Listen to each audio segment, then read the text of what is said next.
What's going on, sports fans? West Pruitt, 4 Star Sports Media. You were sitting down inside at two. Well, you're sitting down at the sports buffet. We are 4 Star Sports Media. It's a 4 star name with 5 star coverage, folks. But we presented you by SeatGeek. If you're looking for the number one ticket supplier on the face of the planet, really, look no further than SeatGeek. Head there now. Create you a login code. When you do, write the password down so you don't forget it. And then once you write it down, head over to SeatGeek. Get online, search. They have concerts, they have plays, they have sporting events, numerous things. Find you any ticket, $50 or more. They make it easy for you because you can track events, you can track ticket prices. It's very user friendly. But when you do, find you any ticket, $50 or more.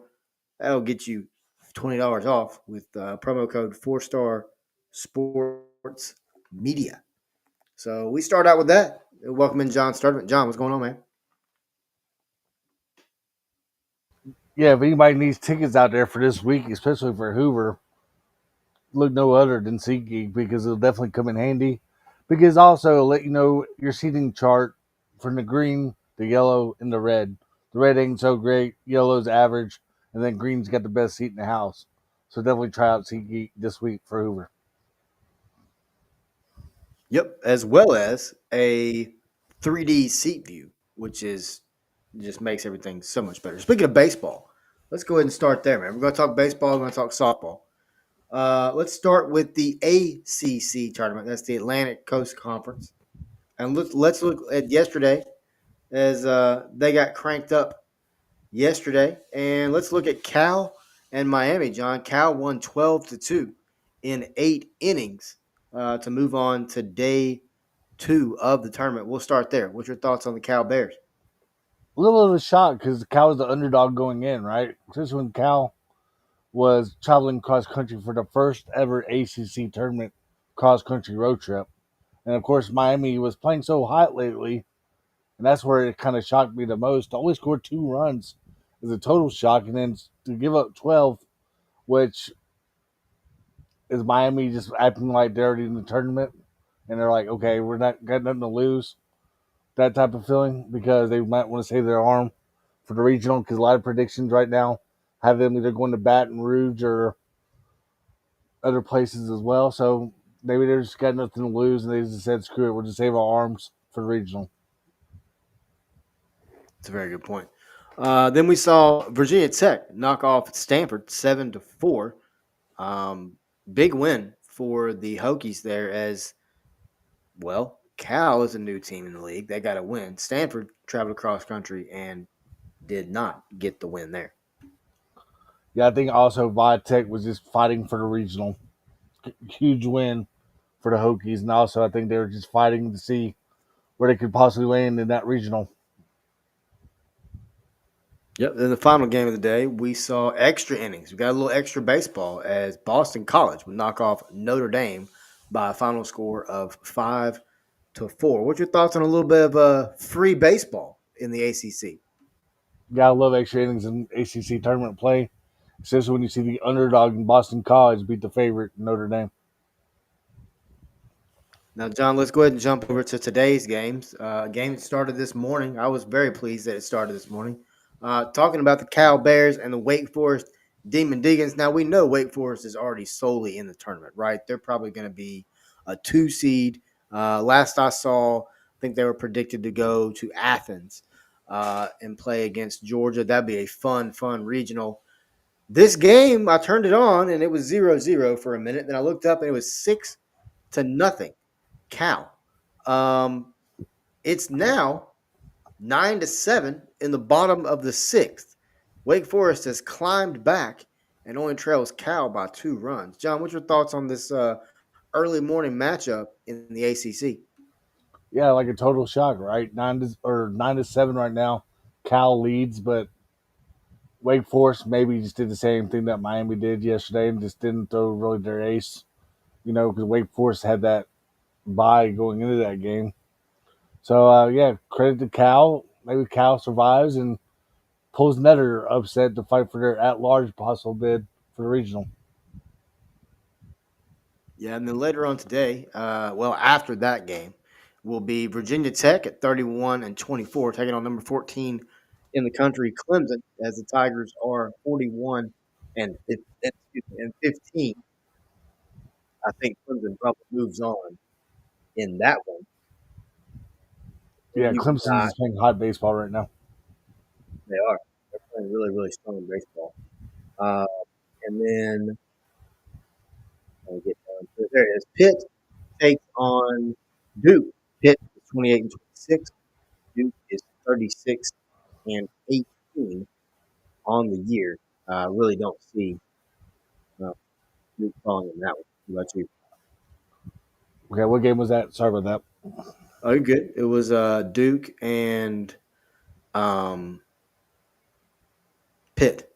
Yeah, I think Duke prevails. I think Duke is also trying to get an at-large regional host, but they got to make some noise to get a regional. Yeah, and then you got Boston College, 27-28, taking on Virginia, 32-17 tonight on the ACC network to close out day 2 of the ACC tournament. Yeah, overall as a whole, I think Boston College is one and done. Yeah, yeah. All right, man. Let's jump over to the American. That's the AAC, Those are and some let's fun talk about some games. games. Huh? Those are some fun games yesterday to keep up with. Oh yeah. It started out, man. Tulane got a big win, 6-3 over Florida Atlantic to start the day. What's your thoughts on the Green Wave? I think the pitching just showed up yesterday, right? That one guy threw like had like 10 strikeouts to 1 5 inning at one time, and it's not really a total shot because Tulane's always plays postseason baseball hot at the right time. Then yesterday they did pretty well and got a huge win for the Green Wave. Yeah. Then we saw UTSA knock off Rice 4-2. I mean, honestly, I wasn't all that stunned by the outcome of that game. Yeah, same here. We just maybe thought it was gonna be like a little bit more run support for UTSA, but again, well, they had to lose also, right? Right. Speaking of what do they have to lose, East Carolina really surprised me, man. 9-4, big win over the South Florida Bulls. So East Carolina will move on to today, day 2. Yeah, I'd never count out East Carolina either in postseason baseball, especially Coach uh, Clint Godwin over there at East Carolina.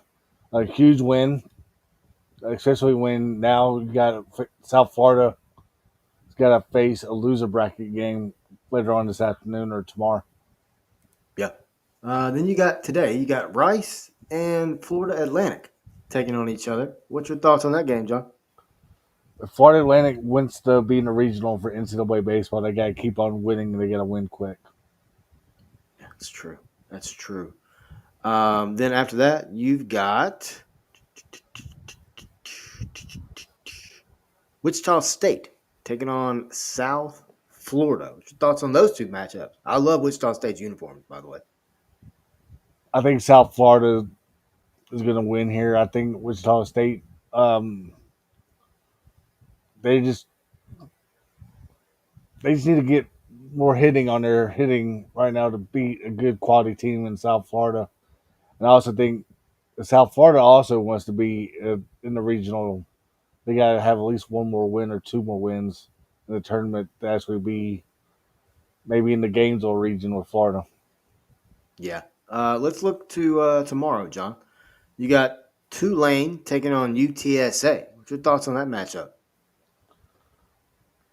You know, it's double elimination Yep. after this, right? So I think Tulane. I won't be surprised if Tulane pulls it out, man. I think Tulane just like play baseball in May and they keep on like to win, and they also still want to face possibly LSU, in the region. A game that I've got my eye on, East Carolina and Charlotte. After watching East Carolina and how they played in the first game, this game has a lot of intrigue to it. Never count out East Carolina in May. Also, like I just told you, I like how East Carolina can hit the baseball. Right now, a lot of people don't have them hosting a region, but a lot of them got them either the 2 seed or the 3 seed in a region. But could you imagine if East, which we'll talk about later on down the road, but could you imagine if East Carolina's matched up with Clemson in that region? That'd be wild. That'd be fun, man. It'd be a lot of fun. Speaking of another fun tournament, it's Hoover, Alabama. It's the SEC, the Hoover Met, as they call it. We'll start with game one, a game that I picked Missouri to win just because they had just walked in and beat Texas A&M. We'll talk about A&M in a minute too. But Missouri fell yesterday. Their season came to a fast end as Alabama knocked them off 4-1 yesterday to start the day. What was your thoughts on the Tide, John? Big win for Alabama. I know they played the 16 seed Missouri, but still a big win for Alabama because the pitching, they can save a little bit more pitching now, going forward. Although it is single elimination, I think Alabama just did the right thing yesterday. They were down 1-0 at one time because Missouri scored that one run early on. But Alabama also was kind of patient at the plate, and Missouri wasn't in that game. Yeah, that's a good point. Up next, Kentucky fell to Oklahoma yesterday, 5-1. What's your thoughts on the Sooners, man? New team, new conference, and they're playing good baseball. I just think, to be honest with you, Kentucky just did not play well at the end of the year. And when you talked about this off air, does Kentucky deserve to be in the tournament because of their strength of schedule and RPI? Are they doing another softball point of view for Kentucky? Because right now, Kentucky I think does not deserve to be in the NCAA tournament. Yeah, I think they needed a win yesterday. I think they needed to, do a little more than just go to Hoover and lose. Um, I don't know that Kentucky makes the tournament now. I think they needed a win yesterday to get in. And we'll talk about what happened in South Carolina. South Carolina fell yesterday, 11-3, as the bats for Florida woke up. And then we saw that Palminari is going to return to South Carolina, which that's more shocking than Florida scoring 11 runs. To be honest with you. Yeah, breaking news as of 2 to 3 hours ago. Numerous people down in Hoover, Alabama, are reporting it that he's coming back for another year, and I'm like, isn't this just the same guy that said college baseball is not fun anymore? Like, if I'm an AD at South Carolina, I'm like, move on. There's better candidates out there. Heck, hire Chris Levens, who just got let go at Mississippi State. At least he enjoys college baseball, and the kids did play hard for him. That's a good Because right point. now, Yeah. to me, it does not seem that the last couple of weeks for South Carolina baseball has just been a train wreck. Whenever he responded to those comments, and then the team responded by those comments by giving up so many runs also. So to hear that news like 3 hours ago, I mean, we talked about it before we came on, a total shock out of Hoover and in Columbia today. Yeah, definitely wasn't expecting that. Now they had to move some things around.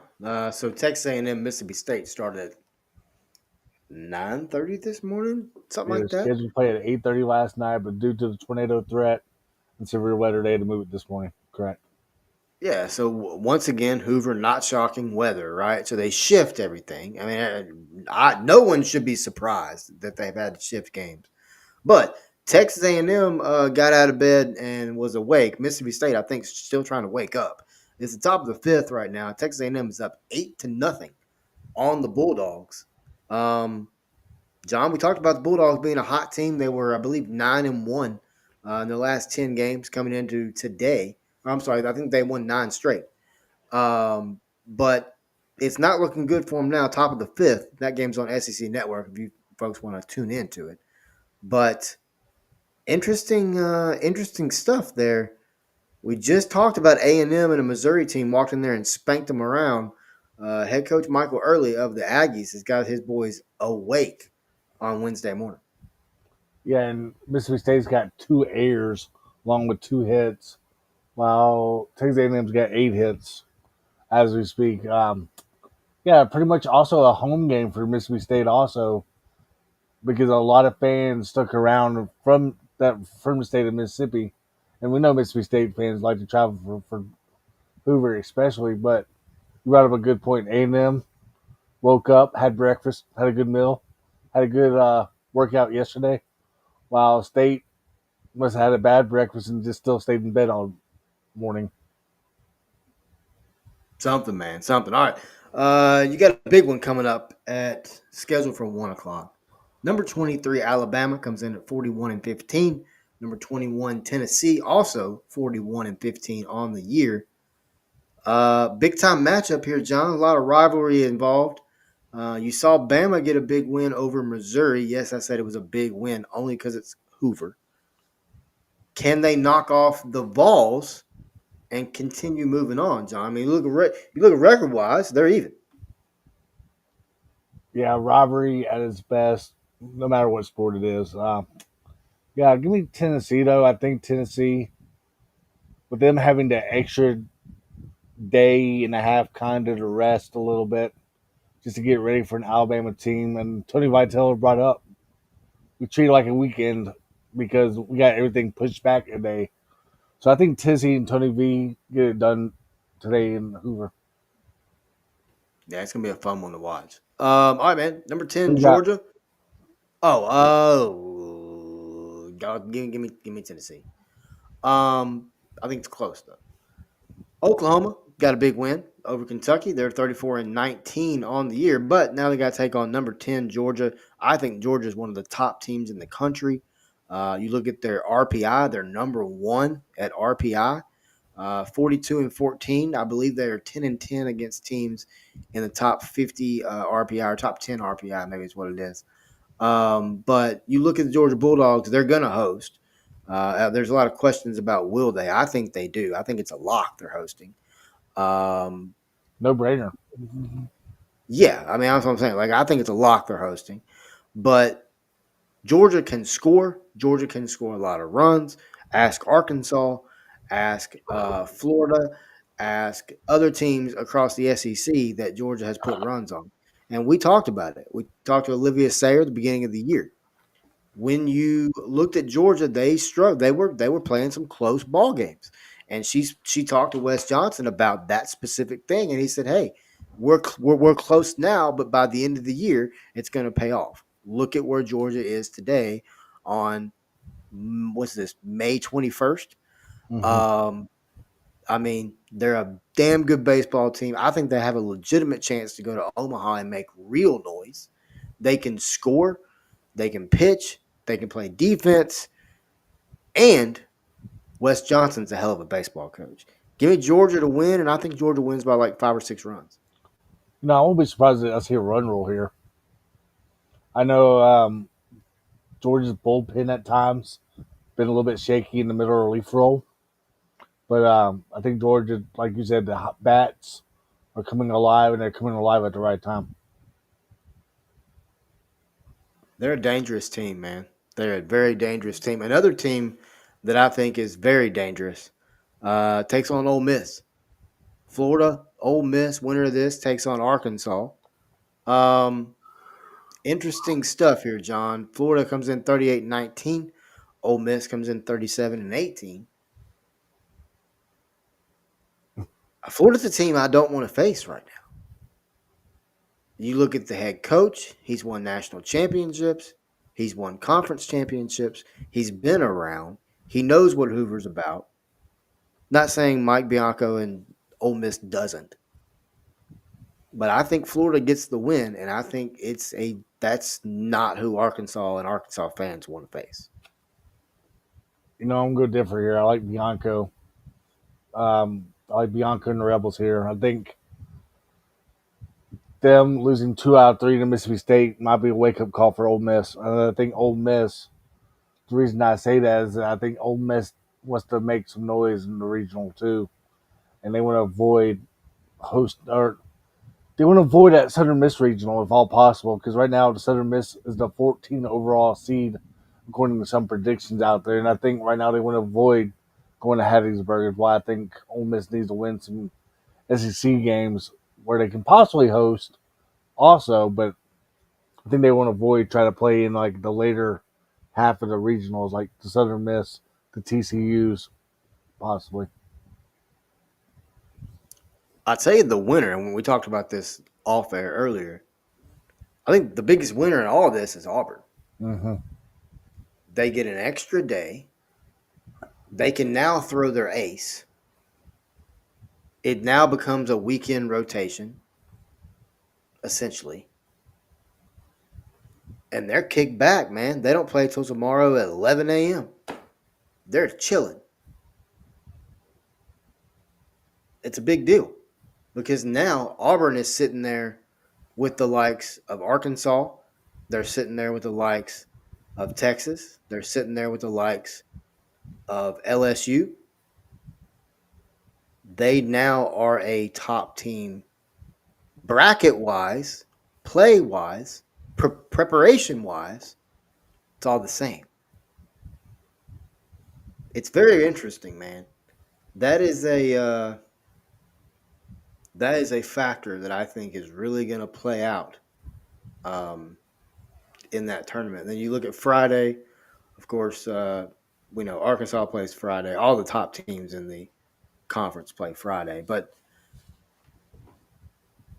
we talked about it at the beginning before the tournament started. We talked about teams to look out for, teams to watch. It's getting really, really intense in college baseball right now. You look at all these teams that are fighting to make the round of 64. It's impressive to watch a lot of these coaches and how they maneuver these waters. You look at a guy like Dave Van Horn here in Fayetteville, Arkansas. He's been here. I can tell you right now, nobody in the state of Arkansas,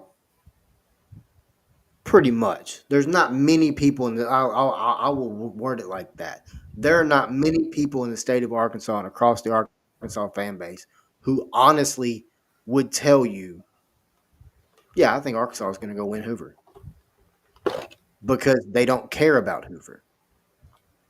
They don't care at all about it. What they're worried about is Omaha. I understand that. I get that logic. But you got to play what's in front of you. In my opinion, you're looking ahead. If you're already looking at Omaha, you don't care what's going on in front of you. I understand that Hoover doesn't matter. It does matter. A championship trophy matters. A championship celebration matters. And you're in the SEC. And the other thing is this is a single elimination, all 16 teams. First time we've ever seen this. You win the opening tournament, the inaugural tournament of that. And your name's a little bit higher than other winners in Hoover. I just think there's a lot at stake in Hoover specifically. It's gonna be a lot. It's gonna be really fun for next 4 days. Um, Sunday is gonna be exciting. That Selection Sunday show, will Kentucky get a phone call? Who knows? Mississippi State. I mean, after getting waxed the way they are right now, will the Bulldogs get a call? There's a lot of very intriguing questions that we'll get into deeper as we go. I What's think your it thoughts matters. on? Yeah, I was gonna say I think it matters for Arkansas because, or at least it should matter, just because you couldn't get out of your own regional the last couple of years. It's got to matter because I also think you don't want to see Dallas Baptist or somebody like that in your regional, or even right now you got a lot of people saying that Kansas is going to be in that regional. And I think right now, if you can try to avoid seeing Kansas in that region, Kansas no clouts in the Big 12 either. They got some huge wins over Cincinnati this year, and I also think another team that um, they don't want to see in their regional is like a Baylor or somebody like that, because I think anybody in the Big 12 do have the pitching to match up with an Arkansas pitching matchup. And I also, just think about it, man. If that's one reason I think Arkansas needs to win the SEC tournament. Right now, some people are saying they got the second or the third overall seed or whatever, but I think if they want to get that first overall seed, they got to win the whole SEC so they can avoid. I'm not saying they're not going to get no good teams in the region, but I'm just talking about like they need to avoid some potential upsets in their region in the first round. That's a good point. Well, John, let's jump over to college softball as we saw upsets, and we're going to start right there. Um, let's talk super regionals as Oregon won their regional, dramatic fashion, but now they got to take on Liberty, and everybody's like, "Who? How the hell did Liberty make a super regional?" Well, I'll tell you how. They made history. They were the first team to ever. I'm so tired of that text message thing going off. They're the first team It's all good. Just to say some ever. words. Oh my gosh, they're the first team to ever win, knock off a number one seed. No number one seed had ever not advanced until Texas A&M. Giggle Maggies.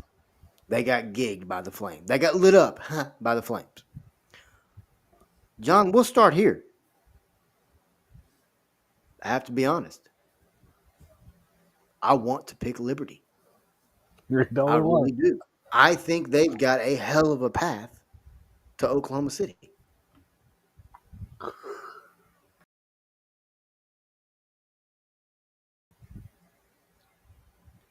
I'll take Oregon in 3. I just think Liberty will compete in this super regional. Traveling cross country though is a different story. Think about it. You're fighting 3 time zones on top of that. You're fighting the Eastern time zone that you live or that you're in, the Central time zone, Pacific time zone on top of that. So it's gonna. I mean, yeah, you might. I mean, there's also some late starts on the West Coast as well.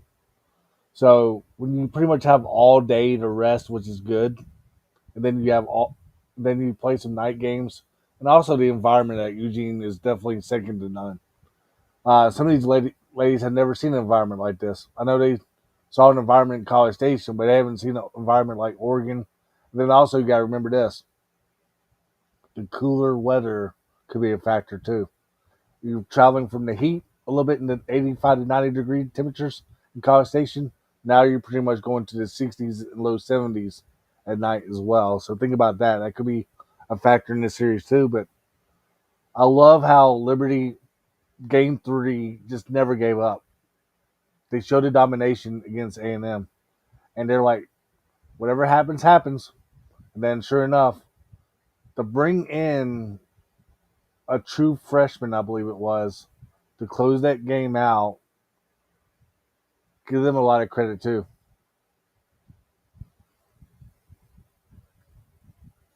This is true. This is very true. And I mean, Liberty's playing with house cards. They have nothing to lose. They are the Cinderella of the Women's College World Series.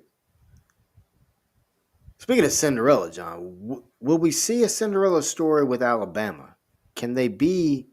Can they take a glass slipper from Oklahoma? I say no. I think Oklahoma wins this easily. What's your thoughts?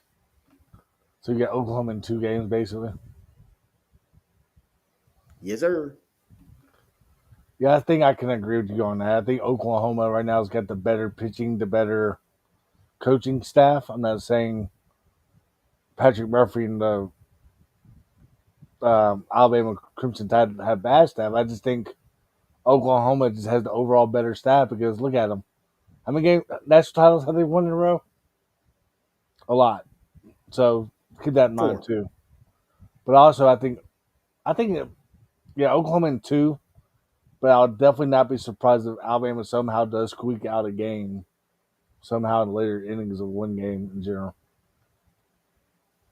I agree. I could definitely see that happening. I think it's. I agree. I think that it could very easily happen. Um, I just don't know, man. I think that Oklahoma team is really, really, really good, man. And they seem to really just they're not worried about the moment. You know what I mean when I say that? Like they've been here before, they've done it before. Let's just go play ball. And I think a lot of that has to do with Patty Gasso, man. The way she's able to motivate these girls year in, year out, every single year, how she's able to motivate these girls. And then you look up and they're winning championships. And they're doing it in pretty much dominating fashion. It's really impressive.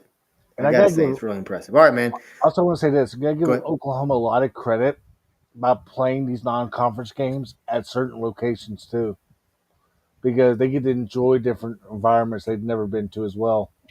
Like in North Texas, they played in North Texas like a couple of years ago, if I'm not mistaken. So credit the Oklahoma coaching staff and the scheduling that they've had, because think about it, they want to see how these environments are for the postseason. So that's one reason I gotta give Oklahoma a lot of credit as well in their scheduling.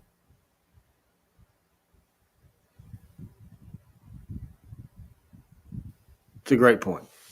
All right, man. Let's head to my backyard, Fayetteville, Arkansas, as Courtney Deifel and the Razorbacks, the Bogle Bombers, as they call them up here, will take on the Ole Miss Rebels. Listening to local sports radio today, there was some Yahoo that called into a local radio show. I won't say the show or the station because it'll give it away. This guy called in screaming on the phone, just hollering at Arkansas, the state of Arkansas, listening, talking about how we don't lose at Bogle. No team comes into Bogle and beats the Bogle Bombers. Well, he's inaccurate with that statement, just so he's aware. Oklahoma came in and beat them, and so did Ole Miss. And now Ole Miss is back. This is the team that if you were to talk to really anybody that knows something, this is the team Arkansas did not want to see. This is the worst case scenario for Arkansas softball in the Super. For Arkansas to get to OKC, their road just got a hell of a lot harder. And I think Arkansas has the potential to win the national championship. I think they're that good. They've got the pitching. We know about Bree Ellis. If you pitch to her, you're in trouble. But there's other people in that line that can make you pay because no one's pitched to Bree Ellis all year. I think Bree Ellis is a hell of a softball player, one of the best in the nation. I don't think she wins Player of the Year. I think the girl from Nebraska is going to take that. That's not a popular opinion in this state, by the way. Let that clip get out. I'll be in trouble. I might just put it out. And that's no disrespect to Brie Ellis. Let me go ahead and put that in there too. She's a phenomenal softball player. Phenomenal. And I've watched her twice. She's fun to watch. But I don't know, man. This is tough. This is really, really, really tough. I don't know that Arkansas makes it out of this Super. It goes to 3 games. And it comes down to who's got better pitching, who plays better defense. It's not really about who scored. Who plays better defense? Which defense backs their pitcher up? That's what this game comes down to. I don't know if Arkansas comes out. I can't make a prediction, to be honest, because I don't know. I don't like this. Well, you and I talked about when the bracket came out. Right. This is a nightmare scenario for Arkansas softball. Now I could say that, and they could wax Ole Miss's ass twice, bam, bam, and they're going to Oklahoma. They're heading to OKC. I just don't think that's going to happen. Watching Ole Miss, the way they played, albeit John, across the country, on the road, tough environment. It didn't phase them. And Bogle Park is a incredible atmosphere to watch softball at a very high level be played. It's not going to phase. It's not going to phase Ole Miss. I think you make a great point, but they did not want to see either Ole Miss or Arizona. To be honest with you, they really didn't want to see either one. Arizona is no like Arizona would have been no sleepover either. The way that Arizona pitches, that way they hit, and then like you brought up Ole Miss. Ole Miss is just playing phenomenal softball right now at the right time. Their pitching's been dominant. They shut down Arizona. Yeah, Arizona got bases on it, at times throughout that game and that last game. But they shut them down. They got double plays. They got the force out. They didn't get that many errors in the infield from it. They didn't they didn't let the small ball beat them. They just had singles here and there. Arizona did, but they got the outs at the right positions at the right time in that last game. Then on top of that, Ole Miss also brought a true freshman in the ball game and shut them down as well in the Arizona game. So if Arkansas wants to win this game, they need to jump on Ole Miss early, and they need to jump on them early and often. But I'm like you; it goes 3 games. But guess what? I'm not picking Arkansas. I'm picking Ole Miss. I just think I'm picking Ole Miss because right now they're going to find a way to pitch around Miss Ellis, like you said, and they're going to play small. I mean, they're going to get the force outs at second base, or they're going to get the force outs at first. The list goes on and on. And I think the way they're playing the infield right now is just amazing to watch, especially the third baseman at Ole Miss, like you brought up the other day. Sports Center top 10, where she grabbed the dive and catch, and then she put her knee on the bag and got the double play. Yes, she did. So I think right now Ole Miss is just a better team. Because people might hate me in favor for that, but I think Ole Miss is playing the best competition right now of the date to get them ready for OKC. I think Ole Miss wins in 3 games, but I think that third game very well could be a high scoring game. The other thing I want to bring up is this. First game starts at 7 p.m. Second game starts at 8 p.m. Mm-hmm. Third game is to be determined. I'm telling you right now, these games are not going to start on time in Fayetteville. You think that game starts at 7? That sucker's going to start about 9:20. You think that game starts at 8? That game's going to start about 10. I'm telling you, it's going to be late, late, late. The other thing I want to bring up is this. If you haven't checked the weather for this weekend in Fayetteville, you may want to do that. We had hellacious storms come through here the last week, numerous tornadoes. People have died in the area, homes have been destroyed. And there's supposed to be another round coming this weekend. That's another factor in this series that you can't control. But it's going to be interesting to see how, even though you can't control it, how do you control the controllable? It's going to be fun. It's going to be really fun here in Fayetteville this weekend. It's going to be packed. You got a softball game going on. There's some bike thing going on around town. There's going to be people everywhere. It's going to be crazy. Yeah, you brought up the All right, rain man. Let's chance. head The to 60% rain chance Friday night as we speak. yep, Thunderstorms developing after midnight, but still, you never know about Fayetteville, like you brought it up. Then 75% all day Saturday, give or take. yep, buddy. And then you're looking like you brought up, if that game does start at 8 o'clock Saturday night, even if it does get played at all, heck, Sunday doesn't look promising either. 70% all day. You might have to be honest with you, Ole Miss better stay might as well just stay at the hotel until like 2 hours before the game is actually starting. Then worst case scenario, go back to the hotel because think about it, it could be very well a long night in Fayetteville. I know the softball junkies will be out there in support, but it's gonna be definitely Oh, a long hell yeah. night. So definitely get prepared, like you brought up the rain. Yeah, it's gonna be a soaked See, that's one reason I'm in favor of all turf in softball. That's just me because a lot of school. I'm not saying a lot of schools have gone to that yet, but that's one reason that you see a lot of travel softball players are playing on turf fields now. And I think Yeah. before it's all said and done, don't be surprised if you see a lot of colleges go that way as well going forward.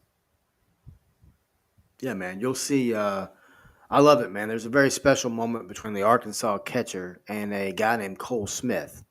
He lives here locally, diehard softball fan, um, and they do a fist bump before every game.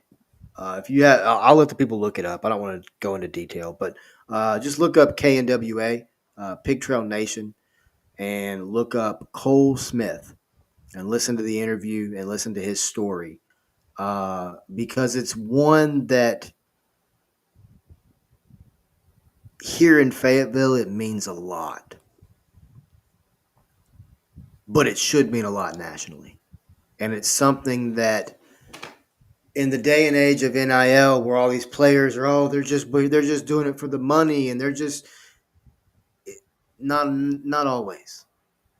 Uh, you find stories like Cole, and that's the beauty of college athletics is finding a story like Cole and finding a program like Arkansas softball, uh, and they become a family. It's really really cool stuff, man.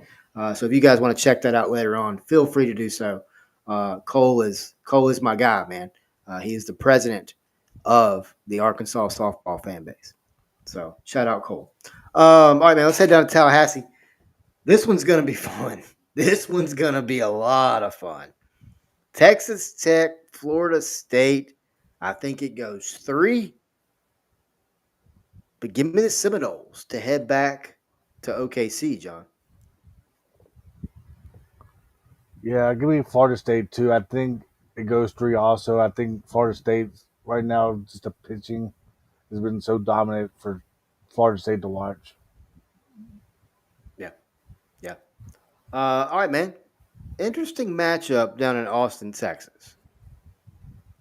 Clemson softball has now made a super regional 3 out of the 6 years they have been a team. When I say team, I mean program. They've only been around for 6 years. That's just hard to believe. They've made a super regional 3 times. That's damn good numbers, folks. I'm not a mathematician, but that math's mathing. That's really good. But now they got to take on the Texas Longhorns. Really good softball team, John. But you know what? Give me the Clemson freaking Tigers to not just win it, but win it in 2 at Texas to go to Oklahoma City. What's your thoughts? I want to pull the trigger also. I got Texas in 3. Texas wins the first game. Clemson wins the second one. Third game, 0-0 to like the 5th inning. And then I think Texas just scores a few runs just to get over that hump. Could very well be. All right, man. Let's head to Knoxville, Tennessee. Number 7 ranked Tennessee Lady Vols. They're really good, and they can score a lot of points, and they've got really good pitching. But so does the Nebraska team that comes in from the Big Ten. John, they're the flag bearer for the Big Ten, and they've got a National Player of the Year on their team. Like I said earlier, I think she is a National Player of the Year. Utility player, can just amazing softball player. But I don't think it's enough. I think Tennessee moves on. This Tennessee team just seems to be destined for Oklahoma City. It's not going to be easy, but I think Tennessee wins in 3 also. I think Nebraska somehow wins game 1 because I think the way that Tennessee, I mean, Tennessee did have an impressive regional, beating Ohio State the way they did. But also, I think Nebraska did also having, going to the Baton Rouge and being pretty dominant, beating Southeast Louisiana the way they did that. Southeast Louisiana beat LSU, right? So give me Nebraska to win the first game. Tennessee wins the second one, then Tennessee wins the third one.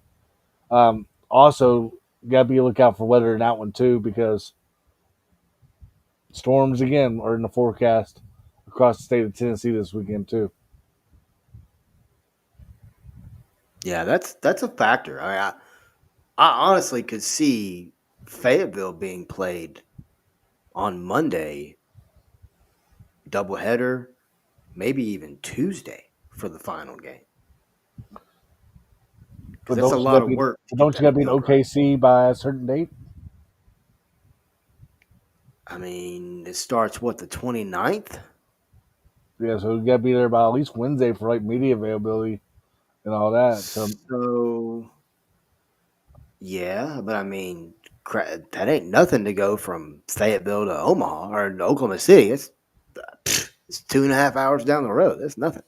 All right, man. Let's head out to Columbia. But I honestly believe this should be the other way around. I think South Carolina should actually be traveling to UCLA. we talked about it a couple weeks ago. And with that being said, I think UCLA wins. I think UCLA gets the win. I said Nebraska was the flag bearer, but UCLA is right there with them. This is where people are like, "Oh my God, why is UCLA going to the Big Ten?" Right here.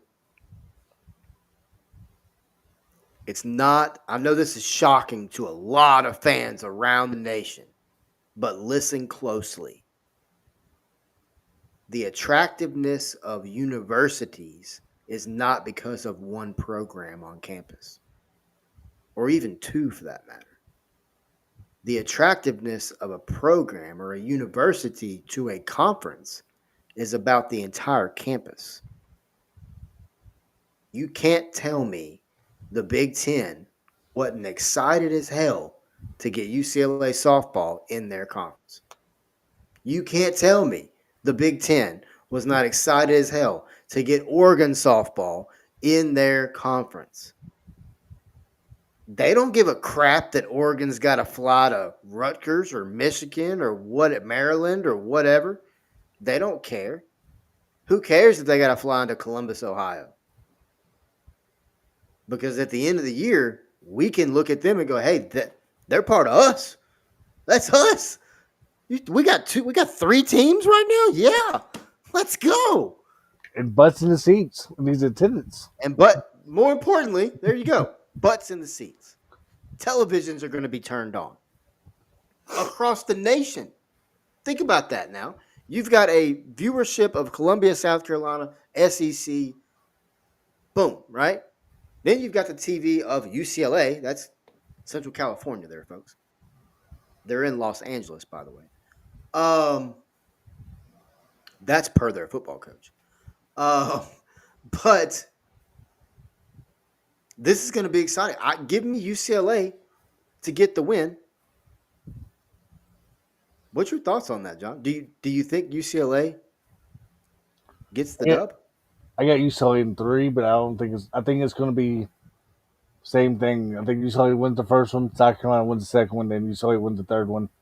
I think it's because of experience, right? UCLA is so used to being in OKC before. South Carolina hasn't Yeah. really been to the super regional in so many years in general. They even if they have been, um, yeah, it should be the other way around. South Carolina should be traveling to UCLA, and I also think UCLA used to being this traveling, like you said in the Big Ten scheduling. I mean, Columbia is going to be a fun atmosphere in general, but I think Oh yeah. UCLA with the atmosphere, I mean, with the experience where it comes in factor here, UCLA wins in three games. But I definitely won't be surprised if UCLA wins both and just moves on to OKC quick. Yeah. I agree. John, what's your thoughts on Georgia, Florida? The first game starts at 10 o'clock in the morning in Gainesville. That is really early. Yeah, 11 o'clock their time, but yeah, I get what you're saying. Um, Yeah, yeah. I mean, that's early, dude. And I think that's going to be a really, really, really interesting series. We know Florida's good. We know Florida's got pitching. We know Florida can swing the bat. But guess what? So can Georgia. Um, I think Florida wins, but I think it goes to three. And I think it's a good, just old school knockdown, drag out two rivals. Plus, it just means more because it's in the SEC, right? mm, my heart is telling me to pick Georgia because I'm a Georgia believer, but I also think, like you brought up, though, it's a rivalry throughout the records. Two teams that don't like each other when it comes down to the super regionals because they've had this history so many years in a row, it seems. Or they, even if it's not in so many years in a row, they skip a year and then they play again in the super regional. So give me Florida in three, but I definitely don't think it'll be easy. I think the early start times could be a factor as well because I think Florida's used to it. And also, but Georgia, gotta give Georgia a lot of credit. Just the way they hit the portal and got some players in the portal this year for softball. Yeah, man. There's a lot of complaints about the portal, and I understand some of the complaints, right? I understand some of the gripes. But you look at a lot of these programs around the country, specifically in softball, you can overnight build your program into a power through the portal. And it doesn't take rebuilding a whole roster. One, two, three, and you got something. You got something. Uh, John, this weekend's going to be fun, man. I mean, really, today's fun. Today, tomorrow, there's baseball on everywhere.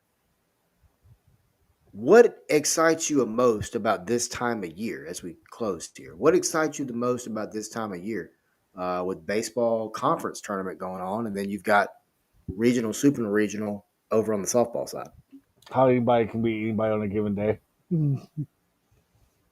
Just total, like we see that right now it's 14-8 California, the 16 seed California, beating Wake Forest is the way that Wake Forest has been so dominant in years past in the ACC. And then right now, A&M's up 9-0 over Mississippi State in a later game in that one. But anybody can beat anybody on a given day. Um, that's what I love most. Um, just that's how the portal is. Like you brought up, the portal is right now. The players are entering the portal and going to different schools. Yeah, it's kind of eroding sports a little bit also by players going to like four different schools in 4 years. But also these players these days like are experiencing second to none of atmospheres. Like Hoover, for example, it's good to see in Oklahoma and Texas go to Hoover because of the atmospheres, and it's good to see. It is, man, and it can turn an entire community around. You can have a program that maybe hasn't been all that successful, and you get a player in there that can bring excitement to the team, that can bring butts in the seats. People laugh at wrestling. It's what it's all about. Because once your butt's in the seat, you're going to watch whatever's in front of you. That's what it's about, man. Butts in the seats. There's, the transfer portal has been negative for a lot of things. But like we've been talking about, when you look at the portal, you look at specifically college softball, it can turn a program around, and it's fun to watch these girls tell why they're going to these programs. Like, hey, I Two chose thousand this plus are in the school portal right because, now for softball. That's insane. yeah, it's insane. My question is, how many of those are going to land somewhere? But the Probably about question is that the problem 1,500. is that, yeah, but the problem is that answer won't be answered until months down the road. But no, man, fun stuff, man. Appreciate you coming on with me as always. We appreciate everyone watching and listening. Fun stuff. We'll be back again tomorrow. Maybe we'll be back this evening too. I don't know. You never know. You never know. But appreciate everybody watching and listening. As always, from all of us here at 4 Star Sports Media, get up, be kind, and stay classy, folks.